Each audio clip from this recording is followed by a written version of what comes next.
ಅನ್ನೋ ಭಾವವನ್ನ ಎಂದಿಗೂ ತಕ್ಕೊಳ್ಳೇಬಾರದು. ಆತ ದೇವ್ರು ನನಗಿಂತ ಬೇರೆ ಅದನ, ಭಿನ್ನ ಅದನ ಅನ್ನೋ ಭಾವವನ್ನ ಆತ ತಕ್ಕಂದ್ರ ಅದು ಹೊರಗಾಗ್ತದ,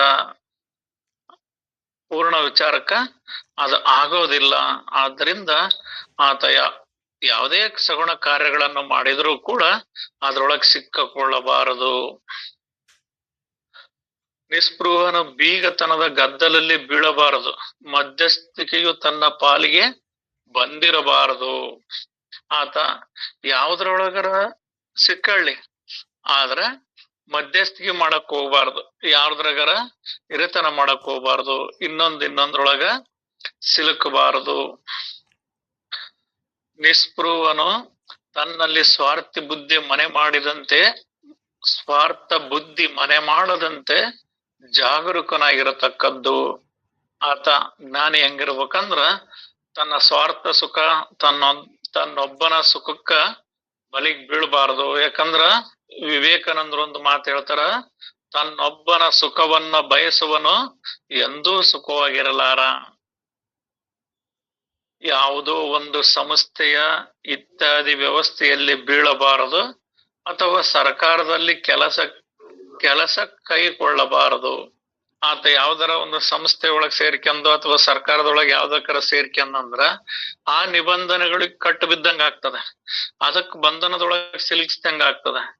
ಆದ್ರಿಂದ ಯಾವುದೇ ಬಂಧನಕ್ಕೂ ಆತ ಸಿಲುಕಬಾರದು. ಮತ್ ಯಾವುದೇ ಸಂಸ್ಥೆಗಳ ಯಾವ ನಿಬಂಧನೆಗಳು ಯಾವ ಕಾನೂನು ಚೌಕಟ್ಟಿನೊಳಗ ಆತ ಒಳಪಟ್ಟಿರಬಾರದು. ಯಾಕಂದ್ರ ಆತ ಸರ್ವ ಸ್ವತಂತ್ರ ಭರಿತನಾಗಿರ್ಬೇಕವಿನ ಯಾವ್ದರ ಬಂಧನಕ್ಕ ಸಿಲುಕಬಾರದು.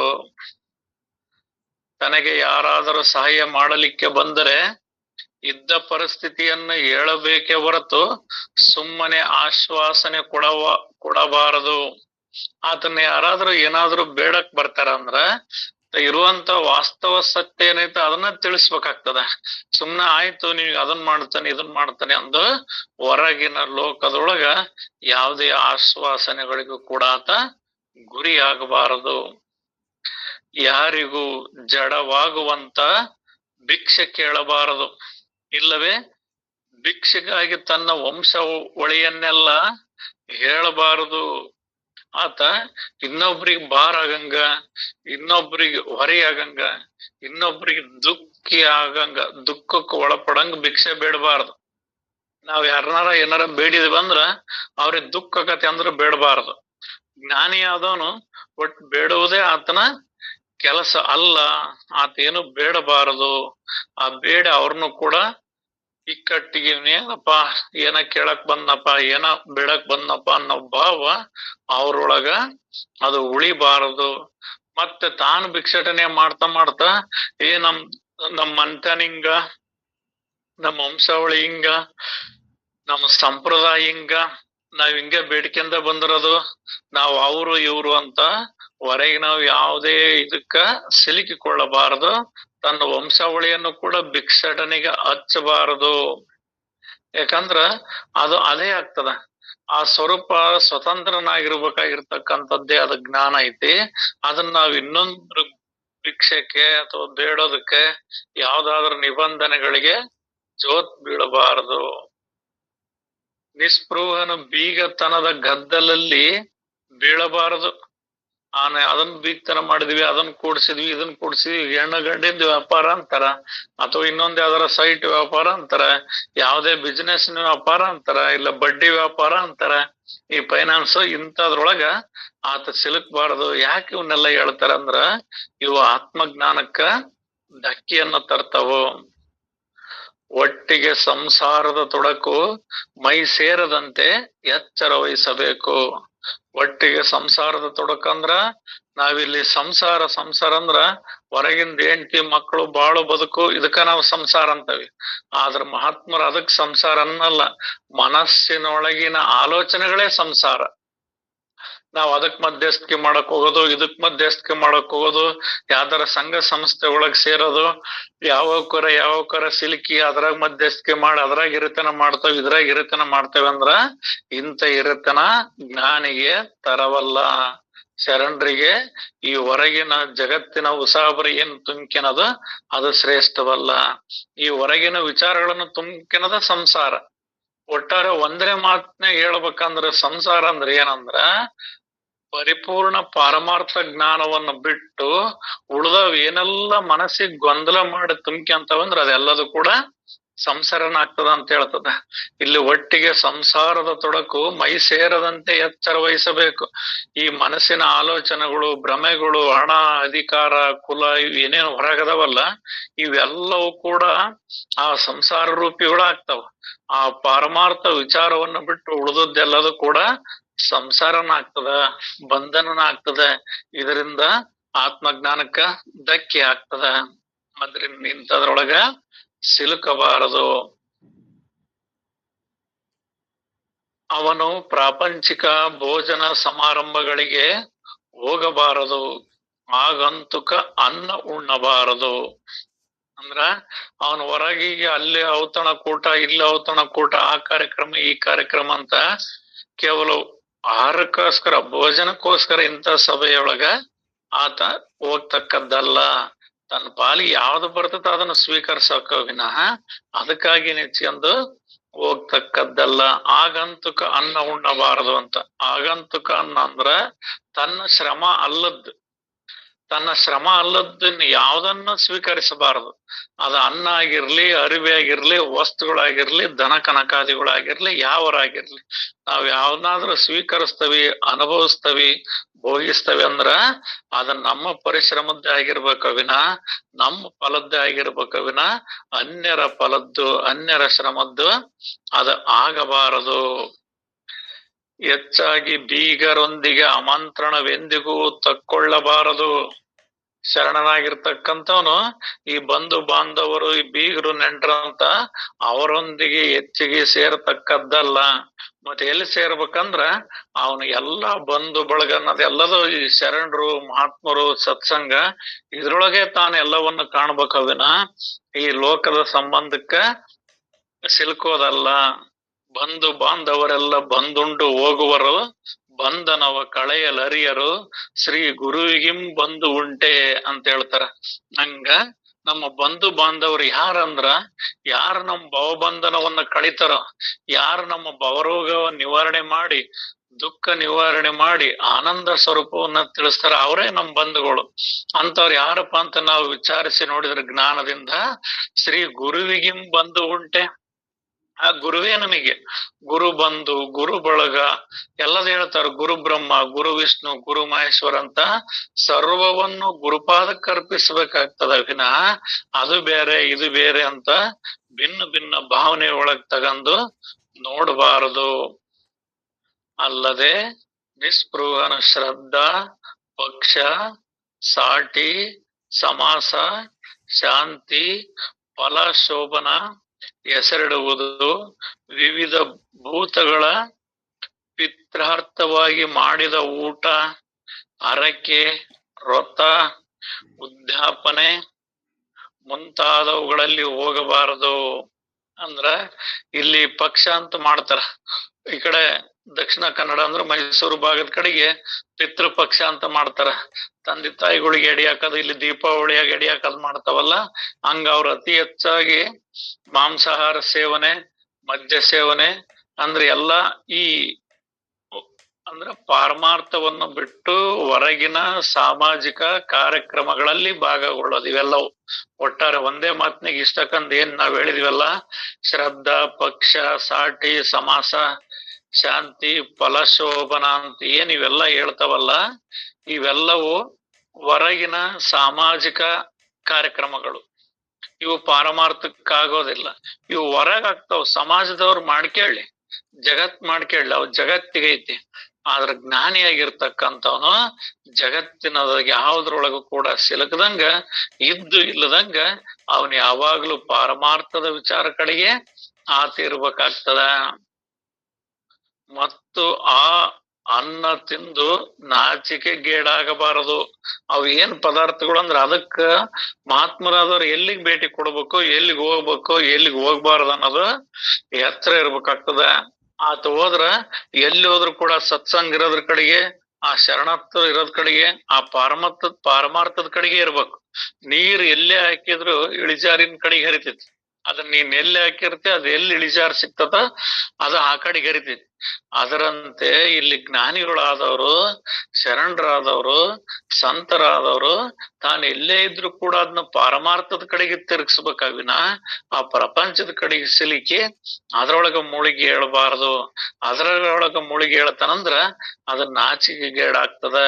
ಆದ್ರಿಂದ ಎಲ್ಲಿ ಹೋದ್ರು ತಾನು ಎಲ್ಲೇ ಇದ್ರು ಕೂಡ ತನ್ನ ಸ್ವರೂಪ ವಿಚಾರದೊಳಗೆ ಇರಬೇಕು, ಸ್ವರೂಪ ವಿಚಾರವನ್ನೇ ಮಾತಾಡ್ಬೇಕು, ಸ್ವರೂಪ ವಿಚಾರವನ್ನೇ ಕೇಳ್ಬೇಕು. ವಿನ ಹೊರಗಿನ ಸಾಮಾಜಿಕ ಕಾರ್ಯಕ್ರಮಗಳಿಗೆ ಹೆಚ್ಚು ಭಾಗಿಯಾಗಬಾರದು.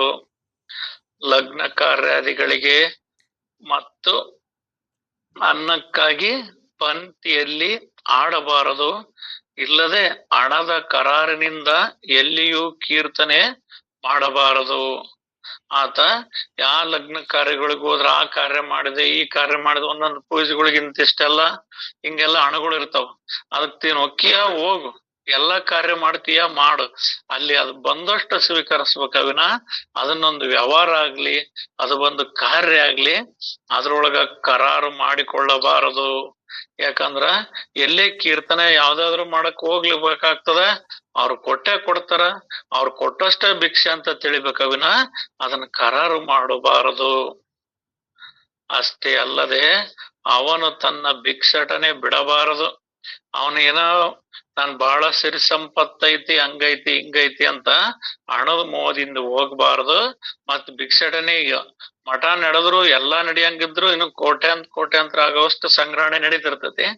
ಆದ್ರೂ ಕೂಡ ಅದೆಲ್ಲದು ಸತ್ಪಾತ್ರಕ್ಕೆ, ಶರಣರಿಗೆ, ಮಹಾತ್ಮರಿಗೋಸ್ಕರ ಆಗ್ಲಿ ಅದು ಭಿಕ್ಷಾಟನೆ, ಆ ಕಾರ್ಯಗಳು ಸತ್ಕಾರ್ಯಕ್ಕೆ ಪಾತ್ರ ಆಗ್ಬೇಕವಿನ ಅವು ತನ್ನ ಸ್ವಾರ್ಥಕ್ಕ, ತನ್ನ ಹಣಕ್ಕೋ, ತನ್ನ ಅಧಿಕಾರಕ್ಕೋಸ್ಕರ, ತನ್ನ ಕೀರ್ತಿಗೋಸ್ಕರ, ತಾನು ದೊಡ್ಡವನ ಆಗ್ಬೇಕಂದ್ರ ಲೋಕದೊಳಗ ಹಣ ಅಧಿಕಾರದಿಂದ ಕೀರ್ತಿಯಿಂದ ದೊಡ್ಡವನ ಆಗ್ಬೇಕು ಅನ್ನೋ ಭಾವದಿಂದ ಭಿಕ್ಷಾಟನೆಯನ್ನ ಮಾಡಬಾರದು. ವಾರದ ಅನ್ನ ಉಣ್ಣಬಾರದು, ಅಥವಾ ಅವನಿಗೆ ಹಣದಿಂದ ಯಾತ್ರೆಯಾಗಬಾರದು. ಅವನು ಶರಣ ಯಾತ್ರೆ ಮಾಡ್ತಾನಂದ್ರ ಹಣ ಅಧಿಕಾರದಿಂದನೇ ಅದಕ್ಕೋಸ್ಕರ ಅವನು ಯಾತ್ರೆ ಮಾಡೋದು, ಅದರಿಂದನ ಆಗ್ಬಾರದು. ಅವನು ಏನೇ ಸಂಚಾರ ಮಾಡಿದ್ರು ಕೂಡ ಈ ಕೀರ್ತನೆ ಮಾಡೋದಕ್ಕ, ಸತ್ ವಿಚಾರವನ್ನ ತಿಳಿಸೋದಕ್ಕ, ಪಾರಮಾರ್ಥ ವಿಚಾರವನ್ನ ತಿಳಿಸಕ ಅವನ್ ಯಾತ್ರೆ ಆಗ್ಬೇಕವಿನ ಏನಾದ್ರೂ ಧನ ಸಂಪತ್ತನ್ನ ಗಳಿಸುವುದರ ಉದ್ದೇಶ ಅದಾಗಬಾರದು. ಅದರಂತೆಯೇ ಅವನು ದ್ರವ್ಯ ತಕ್ಕೊಂಡು ಪುಣ್ಯ ಮಾಡಬಾರದು. ಅವನ್ ಪುಣ್ಯ ಕೆಲಸ ಮಾಡ್ತಾನ, ಮಾಡ್ಲಿ, ಅದಕ್ಕ ಕೂಲಿ ತಗಂದು ಲಾಭ ತಗಂದು ಮಾಡಕ್ ಹೋಗ್ಬಾರದು ಅಂತ ಹೇಳ್ತಾರ. ಇದಕ್ಕೊಂದು ದ್ರೋಣಾಚಾರ್ಯದೊಂದು ದೃಷ್ಟಾಂತದೊಳಗ ಅರ್ಜುನ ಕೇಳ್ತಾನ, ಈ ದ್ರೋಣಾಚಾರ್ಯರನ್ನ ನಾನ್ ಹೆಂಗ್ ಕೊಲ್ಲಲಿ, ಅವ್ರ ನನ್ ಗುರು ಹಂಗಿಂಗ ಅಂತ ಹೇಳಿದಾಗ ಆತ ಹೇಳ್ತಾರ, ಯಾರು ಶಿಷ್ಯನಿಂದ ಯಾವುದೇ ಫಲಾಪೇಕ್ಷೆಗಳಿಲ್ಲದೆ ಮತ್ತು ಸಮಾಜದೊಳಗ ಯಾವುದೇ ಪ್ರಶಂಸೆ, ಕೀರ್ತಿ ಮುಂತಾದವುಗಳ ಉದ್ದೇಶವನ್ನಿಟ್ಕೊಂಡು ಆತ ಯಾವುದೇ ಏನ ಕಲಿಸ್ತಾನ, ಮಾಡ್ತಾನ, ಹೇಳ್ತಾನ, ಮತ್ತು ಹಣದ ಕರಾರಕ್ಕೆ ಅಥವಾ ನಿಬಂಧನೆಗಳಿಗೆ ಆತ ಗುರಿ ಆದ್ನಂದ್ರ ಆತ ಗುರು ಆಗೋದಿಲ್ಲ, ಆತ ಒಬ್ಬ ಶಿಕ್ಷಕನಾಗ್ತಾನ. ಗುರುಸ್ಥಾನ ಆತಗ ದೊರಕೋದಿಲ್ಲ. ಗುರು ಅಂದ್ರ ಸರ್ವರಿಗೂ ಸಕಲ ಪದವಿಗಳನ್ನ ನೀಡುವಂತವನ ಆತ. ಸರ್ವಕ್ಕೂ ಸಾಕ್ಷಿಭೂತನಾಗಿರ್ತಕ್ಕಂಥವನು, ಎಲ್ಲದಕ್ಕೂ ಆಧಾರ ಸ್ವರೂಪನಾಗಿರ್ತಕ್ಕಂಥವನು ಆತ ಗುರು. ಆತನ ಈ ರೀತಿ ಹೊರಗಿನ ಧನ ಕನಕಾದಿಗಳಿಗೆ ಆತ ದಾಸನ ಆಗಬಾರದು. ಒಂದ್ ವೇಳೆ ಆತ ದಾಸನ ಆದ್ನಂದ್ರ ಆತ ಗುರು ಆಗೋದಿಲ್ಲ, ಆತ ಒಬ್ಬ ಶಿಕ್ಷಕ ಆಗ್ತಾನ. ಶ್ರೀಕೃಷ್ಣ ಅರ್ಜುನನಿಗೆ ಅದನ್ನ ಹೇಳ್ತಾನ ಗುರುಸ್ಥಾನದೊಳಗ. ಗುರು ಅಂದ್ರ ಯಾರು ಅಂದ್ರ ಶಿಷ್ಯನ ಅಂತರಂಗದೊಳಗಿನ ಅಜ್ಞಾನವನ್ನ ಕಳೆದು ಸುಜ್ಞಾನವನ್ನ ಹಚ್ಚೋರು ಗುರು ಅಂತ ಹೇಳ್ತಾರ. ಗುರು ಎಂದರೆ ಒಂದು ವ್ಯಕ್ತಿ ಅಲ್ಲ, ಅದು ಒಂದು ಶಕ್ತಿ. ಎಂತ ಶಕ್ತಿಯಪ್ಪ ಗುರು ಶಕ್ತಿ ಅಂದ್ರ ಅಜ್ಞಾನವನ್ನು ಕಳೆದು ಸುಜ್ಞಾನದೆಡೆಗೆ ಕರೆದುಕೊಂಡು ಹೋಗುವ ಚೈತನ್ಯವೇ ಗುರು. ಆ ಸ್ಥಾನದೊಳಗಿದ್ದರೆ ನಾವು ಗುರು ಅನ್ಬೇಕಾಗ್ತದ. ಮತ್ ಹಿಂಗ್ ಹೊರಗೆ ಮಾಡ್ತಾರಂದ್ರ ಗುರುಗಳೇ, ಅವ್ರ ಗುರು ಅಲ್ಲ ಅನ್ನಕ್ ಆಗೋದಿಲ್ಲ. ಅವರೊಬ್ಬ ಶಿಕ್ಷಕರು. ಅವ್ರು ಯಾಕೆ ಮಾಡ್ತಾರಂದ್ರ ಅವ್ರದ್ದು ಉದ್ದೇಶ ತಮಗ್ ಬರೋ ಹಣಕ್ಕಾಗಿನೇ ಅವ್ರು ಮಾಡ್ತಾರ ವಿನ ನಿಷ್ಕಾಮ ಭಾವದಿಂದ ತಿಳ್ಸಕ್ ಆಗೋದಿಲ್ಲ. ಇಲ್ಲಿ ನಿಜವಾದ ಗುರು ಅಂದ್ರ ಯಾವುದೇ ಫಲಾಪೇಕ್ಷೆಗಳಿಲ್ಲದೆ ನಿಷ್ಕಾಮತ್ವ ಭಾವದಿಂದ ಆ ಬಲ್ಲಂತ ತಾವು ತಿಳಿದಂತ ಈ ಪಾರಮಾರ್ಥ ವಿಚಾರವನ್ನ ಇತರರಿಗೆ ಮುಮುಕ್ಷುಗಳಿಗೆ ದಾರಿ ಎರೆಯುವುದೇ ಶ್ರೇಷ್ಠ ಗುರುವಿನ ಲಕ್ಷಣ ಆಗ್ತದ. ಪಗಾರದ ಪೂಜಾರಿಯಾಗಬಾರದು ಮತ್ತು ಹೊಲ ಮುಂತಾದ ಇನಾಮು ಹಾಕಿಟ್ಟು ಕೊಟ್ಟರು ತಕ್ಕೊಳ್ಳಬಾರದು. ಗುರುವಾಗಿರ್ತಕ್ಕಂಥವನು ಯಾವ್ದಾರ ದೇವ್ರ ಮೂರ್ತಿಗಳಿಗೆ ಅಥವಾ ಮಠಗಳಿಗೆ ನೀನ್ ಪೂಜಾರಿ ಆಗಿರಪ್ಪ, ನಿನಗಿಷ್ಟು ಸಂಬಳ ಕೊಡ್ತಾನೆ ಅಂತಂದ್ ಹೇಳ್ತಾರಂದ್ರ ಹಂಗ ಯಾವ್ದಾರ ಮಠಕ್ ಪೂಜಾರಿಗಳಾಗಬಾರದು. ನೀನ್ ಮಾಡ್ತೀಯ ನಿನ್ನ ಸ್ವಯಂ ಇದಕ್ ಮಾಡು. ನೀನ್ ಆ ಸಮಾಜ ಊರು ಆ ಕಟ್ಟಳೆಗೊಳಗ ಸಿಲುಕಿ ನೀನು ಪೂಜಾರಿ ಆಗ್ಬೇಡ. ಪೂಜೆ ಮಾಡ್ತೀಯ ತನ್ನ ಆತ್ಮೋದ್ಧಾರಕ್ಕಾಗಿ ಅಂದ್ರ ಜ್ಞಾನಕ್ಕಾಗಿ ಸರ್ವಜನ ಸುಖಿನೋ ಭವಂತ ಅನ್ನುವ ರೀತಿ ಅಂದ್ರ ಎಲ್ಲರಿಗೂ ಕೂಡ ಇದು ಆಗ್ಲಿ ಅನ್ನೋ ಭಾವದಿಂದ ಮಾಡ್ಬೇಕಾಗ್ತದ ವಿನ ತನ್ನ ಒಬ್ಬನಕ್ಕ ಮಾಡಬಾರ್ದು. ಮತ್ತೆ ಕೇವಲ ಪಗಾರಕ್ಕೋಸ್ಕರ ಯಾವುದೇ ಮಠಕ್ಕ ಪೂಜಾರಿ ಆಗಬಾರದು. ಒಂದ್ ವೇಳೆ ಮತ್ತು ಹೊಲ ಮುಂತಾದ ಏನಾರ ಅದನ್ನ ಹೊಲ ಕೊಡ್ತವಿ, ಮನೆ ಕೊಡ್ತೇವಿ, ಅದನ್ನ ಕೊಡ್ತೇವಿ, ಇದನ್ ಕೊಡ್ತೇವಿ ಅಂತ ಹೇಳ್ತಾರ. ಹಿಂದೆಲ್ಲ ಮಠಗಳಿಗೆ ದೇವಸ್ಥಾನಗಳಿಗೆಲ್ಲ ಇಷ್ಟ ಜಮೀನ ಅಂತೆಲ್ಲ ಇರ್ತದ. ನೀವ್ ಅದನ್ನ ಇದನ್ ಮಾಡ್ಕೊಂಡವ್ರಪ್ಪ, ಅದ್ರ ಹೊಲ್ದಾಗ ಬೆಳೆದದ್ದು ನಿಮಗೆ, ಮತ್ ಇದೆಲ್ಲ ನಿಮಗೆ ಅಂತ ಹಿಂಗೆಲ್ಲ ಹೇಳ್ಕೊಂತ ಹೋಗ್ತಿದ್ರು. ಹಂಗ ಆ ತರ ಯಾವ್ದಕ್ಕೂ ಒಟ್ಟು ನೀವು ಗುರಿ ಆಗದಂಗ ಯಾವ್ದೇ ಕೆಲ್ಸಗಳನ್ನು ಮಾಡಿದ್ರು ಕೂಡ ಅದ್ರೊಳಗ ಅಂಟಿಸ್ಕೊಳ್ದಂಗ ಇರ್ಬೇಕಾಗ್ತದ. ಅದರ ಆಸಕ್ತಿ ಹಿಡಿಯಬಾರದು ಹಾಗೂ ಮಠಪತಿಯಾಗಿ ಕೂಡ್ರಬಾರದು. ನೀನ್ ಯಾವ್ದಾರ ಮಠ ವಹಿಸ್ಕೊಟ್ರಂದ್ರ ಯಾವಾಗ್ಲೂ ಬರೀ ಮಠದ ಆಗು ಹೋಗೋದ್ ಕಡೆಗೆ ಗಮನ ಆಗ್ತದ ವಿನ ನಿನ್ನ ಆತ್ಮೋದ್ಧಾರದ ಕಡೆಗೆ, ಆತ್ಮ ವಿಚಾರದ ಕಡೆಗೆ ನಿನ್ನ ಮನಸ್ಸು ನಿಲ್ಲೋದಿಲ್ಲ. ಯಾಕಂದ್ರ ಅಲ್ಲೇನಾದಿತ್ತೋ ಇಲ್ಲೇನಾದಿತ್ತೋ ಆ ಊರ್ ಭಕ್ತರದಿಷ್ಟು ಕಾಳು ಬರ್ತಿತ್ತು, ಈ ಊರ್ ಭಕ್ತರದಿಷ್ಟು ಹೆಸರು ಬರ್ತಿತ್ತು, ಸಾಸಿವೆ ಬರ್ತಿತ್ತು, ನಾವಣಿ ಬರ್ತಿತ್ತು. ಅಲ್ಲಿ ಭಿಕ್ಷೆ ಕೊಟ್ಟಲ್ಲ, ಆ ಊರಿಗೆ ಭಿಕ್ಷೆ ಕೊಟ್ಟಲ್ಲ, ಅದನ್ ಮಾಡ್ಬೇಕು ಇದನ್ ಮಾಡ್ಬೇಕಂತ ಇದೇ ದೊಡ್ಡ ಸಂಸಾರ ಆಗಿ ಹೋಗ್ಬಿಡ್ತೈತಿ. ಇಲ್ಲಿ ಹಿಂದಿನ ವಿಚಾರದೊಳಗೆ ಹೇಳಿದ್ರು ಸಂಸಾರದೊಳಗೆ ಸಿಲುಕಬಾರದು ಅಂತ. ಒಟ್ಟಿಗೆ ಸಂಸಾರದೊಳಗೆ ಸಿಲುಕಬಾರದು ಅಂದ್ರ ಇವೆಲ್ಲವೂ ಕೂಡ ಆತ್ಮವನ್ನ ಹೊರತುಪಡಿಸಿ, ಆ ಪಾರಮಾರ್ಥ ಜ್ಞಾನವನ್ನ ಹೊರತುಪಡಿಸಿ ಉಳಿದ ಎಲ್ಲವೂ ಕೂಡ ಸಂಸಾರಗಳು ಆಗಿ ಹೋಗ್ತಾವ. ಆದ್ರಿಂದ ಹಿಂಗ್ ಯಾವ್ದೋ ಮಠಪತಿಯಾಗಿ ಕುಂತೀನಿ ಅಂದ್ರ ನಿನಗೆ ಆ ಪರಿಪೂರ್ಣ ಜ್ಞಾನ ತಿಳಿಯೋದು ಬಂಧನ ಆಗ್ತದ. ಯಾಕಂದ್ರ ಅವೇ ಜಾಸ್ತಿ ಆಗಿ ಹೋಗ್ತಾವ, ಅವೇ ತಲೆಗ್ ತುಂಬ್ಕೊಂಡ್ ಹೋಗ್ತಾವ. ಮತ್ ಎಲ್ಲದು ಬಿಡಕಪ್ಪ ಎಲ್ಲ ನೇತಿಗಳಿಯೋದು ಅಂತ ಹೇಳ್ತೇವೆ. ಮತ್ ಎಲ್ಲ ಬಿಡ್ತಾನೆ ಅಂತ ಈಗ ಅದನ್ ಬಿಟ್ಟು ಇದನ್ನ ಹಿಡ್ಕೊಂಡ್ ಕುಂತಿ ಅಂದ್ರ ಮತ್ ಇದು ಕೂಡ ಬಂಧನನೇ. ಕಬ್ಬಣದ ಸೂಜಿ ಆದ್ರೂ ಸುಚ್ಚತದ, ಬಂಗಾರದ ಸೂಜಿ ಆದ್ರೂ ಸುಚ್ಚತದ. ಆದ್ರಿಂದ ಯಾವುದೊಳಗು ಕೂಡ ಸಿಲುಕದಂತೆ ಆತಿರಬೇಕು. ಅರ್ಥಾತ್ ಪರಸ್ಪರವೇ ಭಕ್ತಿ ಮಾರ್ಗ ನಡೆಸುತ್ತಿರಬೇಕು. ಅವನ ಪ್ರಯತ್ನ ಮಾಡದೆ ಇರಬಾರದು. ಇರ್ತಾನಂತೀಯ ಇರು, ನಿನ್ ಕರ್ಮಾನುಸಾರವಾಗಿ ನೀನ್ ಮಠಪತಿಯಾಗಿರೋದೈತ ಅಥವಾ ಮಠದಾಗಿರೋದೈತ ಇರ್ತೀಯ ಇರು. ಆದ್ರೆ ಯಾವುದನ್ನ ಅಂಟಿಸ್ಕೊಳ್ದಂಗ ನಾನು ಅವನದನೆ ಇವನದನೆ ಅಂತ ಹೊರಗೆ ಯಾವುದನ್ನು ಗುರುತಿಸ್ಕೊಳ್ಳಿಲ್ದಂಗ ನಾನು ನಿತ್ಯ ನಿರಂಜನನು, ಪರಿಪೂರ್ಣನು, ಅಕರ್ಮನು ಅನ್ನೋ ಭಾವಗಳನ್ನ ಇಟ್ಕೊಂಡು ಇಲ್ಲಿ ಇರ್ಬೇಕಾಗ್ತದ. ಇಲ್ಲಿ ಚಿತ್ರದುರ್ಗ ಜಿಲ್ಲೆ ಮಲ್ಲಾಡಹಳ್ಳಿ ಸ್ವಾಮಿ ಅಂತ ಒಬ್ರು ಇದ್ರು. ಅವ್ರು ತಿರುಕ ಅಂತ ಅವ್ರ ಹೆಸರು. ಅವ್ರು ಇಟ್ಕೊಂಡ್ ತಿರುಕ, ಅವ್ರ ಮೂಲ ಹೆಸರೇನು ಬೇರೆ ಇತ್ತು. ಅವ್ರು ಮಠದೊಳಗಿದ್ರು ಕೂಡ ಯಾರ ಏನಾರ ದೇಣಿಗೆ ಕೊಡ್ತಾನಪ್ಪ, ಅದನ್ ಕೊಡ್ತಾನೆ ಇದನ್ ಕೊಡ್ತಾನೆ ಅಂತ ಕೊಡಕ್ ಬಂದ್ರ ಯಾಕೆ ಕೊಡ್ತಿ ಹೇಳಂತ ಮೊದಲ ಅವ್ರನ್ನ ಕೇಳೋದು.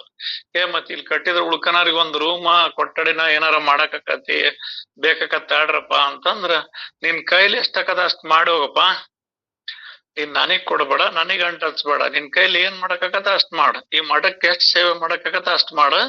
ನನ್ ಇದಕ್ ಅಂಟಿಸ್ಕೊಂಡು ನಾನ್ ಮಠಕ್ಕೆ ಇವ್ರಿಗೆ ಇಷ್ಟ ದುಡ್ಡು ಕೊಟ್ಟೆ, ಅವ್ರ ದುಡ್ಡು ಇಟ್ಕೊಂಡ್ ಹಂಗ ಕುಂತ್ರು, ಅದನ್ ಮಾಡಿಲ್ಲ ಇದನ್ ಮಾಡಿಲ್ಲ ಅಂತ ಯಾವ ಗೋಟಾಡಿಗಳನ್ನ ನೀನು ಹಚ್ಬೇಡ ಅಂತಂದ್ರ ಅವ್ರೆಲ್ಲಾರ ಸೈನ್ ಮಾಡಂದ್ರ ತಿರುಕ ಅಂತ ಸೈನ್ ಮಾಡಾರಂತ.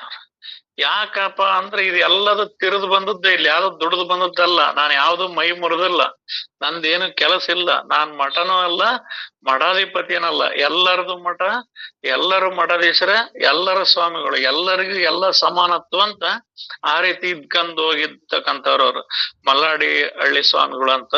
ಹಂಗಿಲ್ ನೀನ್ ಆಗಿರೋ ನಿನ್ ಕರ್ಮಾನುಸಾರವಾಗಿ ಸ್ವಾಮಿ ಆಗದೈತೋ, ಮಠಾಪತಿ ಆಗದೈತೋ, ಅಥವಾ ಇನ್ನೇನ್ ಆಗದೈತೋ ಇರ್ಲಿ, ಯಾವ್ದ್ರೊಳಗಿದ್ರು ಕೂಡ ನೀನ್ ಏನೋ ಅಂಟಿಸ್ಕೊಳ್ದಂಗಿರದೆ ನಿಜವಾದ ಜ್ಞಾನತ್ವ.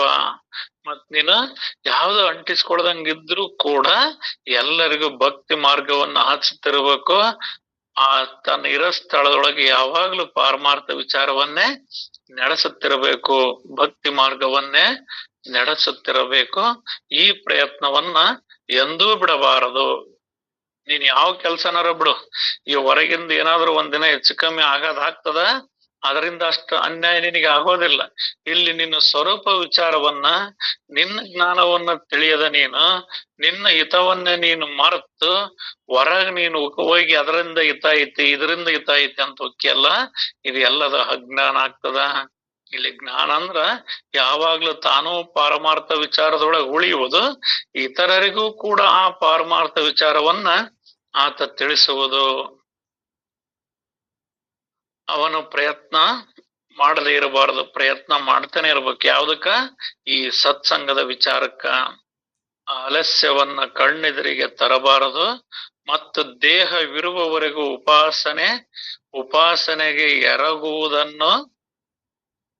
ಉಪಾಸನೆಗೆ ಎರವಾಗುವುದನ್ನು ಕಾಣಬಾರದು. ಒಟ್ಟಿಗೆ ಮೊದಲು ಉಪಾಧಿಯಲ್ಲೇ ಬೀಳಬಾರದು. ಅವನು ದೇಹ ಇರೋ ತನಕ ಉಪಾಸನೆ ಮಾಡು. ಯಾವ್ದು ಉಪಾಸನೆ ಅಂದ್ರ ಆ ಪಾರಮಾರ್ಥದ ಉಪಾಸನೆಯನ್ನ ಮಾಡು. ಅದ್ರ ಇರೋ ತನಕ, ಹುಟ್ಟಿದಾಗಿದ್ದ ನಿನ್ ಉಸಿರು ಇರೋ ತನ ಕಣ್ಣು ಮುಚ್ಚೋ ತನಕ ಯಾವಾಗ್ಲೂ ಒಂದ್ ಸತ್ಸಂಗದೊಳಗ, ಒಂದು ಪಾರಮಾರ್ಥದ ವಿಚಾರದೊಳಗ ಅದ್ರಾಗಿರು. ಆದ್ರ ಅದ್ರೊಳಗ ನೀನು ಬೀಳ್ಬೇಡ. ನೀನ್ ಏನಾರ ಉಪಾಧಿ ಮಾಡು, ಆ ಉಪಾಧಿ ಒಳಗ ನೀನ್ ಮಾಡಬೇಡ, ಅದ್ರೊಳಗ ನೀನು ಬಿದ್ದು ಒದ್ದಾಡ್ಬೇಡ.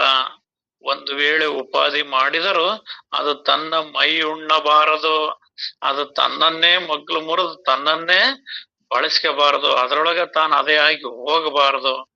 ಆದರೆ ನಿಸ್ಸಂಗವಾಗಿ ಭಜನೆ ಮಾರ್ಗ ಮಾತ್ರ ಮುರಿಯಬಾರದು.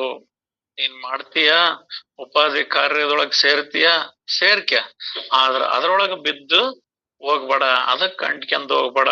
ಅದಕ್ಕೋಸ್ಕರ ನಿನ್ ಮೈ ಉಣ್ಣಬಾರದು. ನೀನ್ ಅದನ್ನ ನೆಚ್ಕೊಂಡ್ ಅದೇ ಸತ್ಯ ಅಂತ ಕುಂದ್ರಬೇಡ.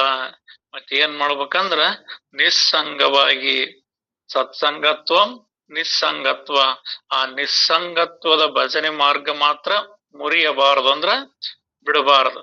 ಈ ಹೊರಗಿನ ಒಂದು ಸಗುಣ ಕಾರ್ಯಗಳು ಒಮ್ಮೆ ನಿಂದಿರ್ಲಿ, ಆದ್ರೆ ನಿರ್ಗುಣ ಸ್ವರೂಪವಾಗಿರ್ತಕ್ಕಂಥ ನಿಸ್ಸಂಗ ಐತಲ್ಲ, ಅಂದ್ರೆ ಇದೇ ಸತ್ಸಂಗತ್ವಂ ನಿಸ್ಸಂಗತ್ವ. ಆ ನಿಸ್ಸಂಗತ್ವಂ ನಿರ್ಮೋಹತ್ವ, ಆ ನಿರ್ಮೋಹತ್ವಂ ನಿಚ್ಚಲ ತತ್ವ ಅನ್ನೋದು ಮಾತ್ರ ಎಂದೆಂದಿಗೂ ನೀನು ಬಿಡಬಾರದು. ಇದು ನಡೀತಾನೆ ಇರ್ಬೇಕು. ಯಾಕಂದ್ರೆ ಇದನ್ನ ಮರ್ತೆ ಅಂದ್ರ ಅಜ್ಞಾನ ತಕ್ಷಣದಾಗ ಬರ್ತದ. ಯಾವಾಗ ಲೈಟ್ ಹೋದ ತಕ್ಷಣ, ಕರೆಂಟ್ ಹೋದ ತಕ್ಷಣ ಹೆಂಗ ಕ್ಷಣ ಮಾತ್ರದೊಳಗ ಕತ್ಲ ಆವರಿಸ್ತದೋ, ಹಂಗ ನೀನು ಈ ಸ್ವರೂಪ ವಿಚಾರವನ್ನ ಮರೆತೆ ಅಂದ್ಕೂಡ್ಲ ಈ ಅಹಂಕಾರ ಮಮಕಾರಗಳು ನಾನು ನನ್ನವೆಲ್ಲವೂ ಬಂದು ತುಂಬ್ಕೊಂಡಿರ್ತಾವು. ನೀನ್ ಏನೇ ಮರೆತರು ಕೂಡ ಈ ಸ್ವಸ್ವರೂಪದ ವಿಚಾರವನ್ನ ಎಂದೆಂದಿಗೂ ಮರೆಯಬಾರದು. ಯಾಕಂದ್ರ ಇದೇ ಬಂಧನ. ಇಲ್ಲಿವರೆಗೂ ನಮಗೆ ಬಂಧನ ಆಗೈತಿ, ಅಜ್ಞಾನ ಆಗೈತಿ ಅಂದ್ರ ಯಾವ್ದ್ರಿಂದ ನಮಗೆ ಅಜ್ಞಾನ ಆಗೈತಿ ಅಂದ್ರ ನಾನ್ ಯಾರಿದ್ದೇನ ಅನ್ನೋದು ಮರವಾಗೈತಿ. ನಾನ್ ಯಾರಿದ್ದೇನು ಅನ್ನೋದನ್ನ ಮರೆತು ಈ ಅನಾತ್ಮ ವಸ್ತುಗಳ ಆತ್ಮ ಅಂತ ತಿಳಿತಾ ಆ ಸುಖ ಸ್ವರೂಪ ಆನಂದ ಅಂಬುದಿ ಅಂದ್ರ ಆನಂದ ಸಾಗರವೇ ನಾನು, ಸುಖ ಸಾಗರವೇ ತಾನು ಅನ್ನೋದನ್ನ ಮರ್ತು ಹೊರಗೆ ಎಲ್ಲೆಲ್ಲೋ ಸುಖ ಐತಿ, ಅಲ್ಲಿ ಸುಖ ಐತಿ, ಇಲ್ಲಿ ಸುಖ ಐತಿ ಅಂತ ಇದು ಮರೆಸ್ತದ. ಆದ್ರಿಂದ ಸ್ವರೂಪ ವಿಚಾರವನ್ನ ಎಂದಿಗೂ ಮರೆಯಬಾರದು ಅಂತ. ಹೊರಗಿನ ಯಾವವರ ಮರ್ತ್ರ ಲಾಸ್ ಆಗ್ತದ, ನಿಜ, ಕಡಿಮೆ. ಆ ಲಾಸ್ ಯಾರ ತುಂಬಿ ಕೊಡಬಹುದು. ಆದ್ರೆ ಈ ಒಂದು ದಿನದ ಈ ಸತ್ಸಂಗದ ವಿಚಾರವನ್ನ ಕೇಳದೆ ಈ ಒಂದು ದಿನ ವ್ಯರ್ಥವಾಗಿ ಹೋತಂದ್ರ ಈ ಸಮಯವನ್ನ ಯಾರೂ ತುಂಬಿಕೊಡಲಾರರು, ಯಾರೂ ಸರಿದೂಗಿಸ್ಲಾರು. ಆದ್ರಿಂದ ಎಂದೆಂದಿಗೂ ಬಿಡದೆ ಅನನ್ಯ ಭಕ್ತಿ ಅಂತಾರ. ಅಂದ್ರೆ ಯಾವಾಗ್ಲೂ ಆ ಭಕ್ತಿ ಬೇರೆ ಅಲ್ಲ, ನಾನ್ ಬೇರೆ ಅಲ್ಲ, ಪರಮಾತ್ಮ ಬೇರೆ ಅಲ್ಲ, ನಾನ್ ಬೇರೆ ಅಲ್ಲ, ಅವರು ಬೇರೆ ಅಲ್ಲ, ನಾನ್ ಬೇರೆ ಅಲ್ಲ ಅಂತ ಎಲ್ಲವನ್ನು ಏಕತ್ವದೊಳಗೆ ತಿಳಿದು ಆ ಏಕತ್ವ ಸ್ವರೂಪವೇ ನಾನು ಅನ್ನೋದು ಮಾತ್ರ ಎಂದೆಂದಿಗೂ ಮರೆಯಬಾರದು ಅನ್ನೋ ವಿಚಾರವನ್ನ ಇಲ್ಲಿ ತಿಳಿಸ್ತಾರಪ್ಪ. ಎಲ್ಲರಿಗೂ ಶರಣ ಶರಣಾರ್ಥಿಯಪ್ಪ. ಉಳಿದ ಭಾಗವನ್ನ ಮತ್ತೆ ನಾಳೆ ನೋಡಕ್ರಿ. ಎಲ್ಲರಿಗೂ ಶರಣ ಶರಣಾರ್ಥಿ ಅಪ್ಪಾಜಿ. ಶರಣ ಶರಣ.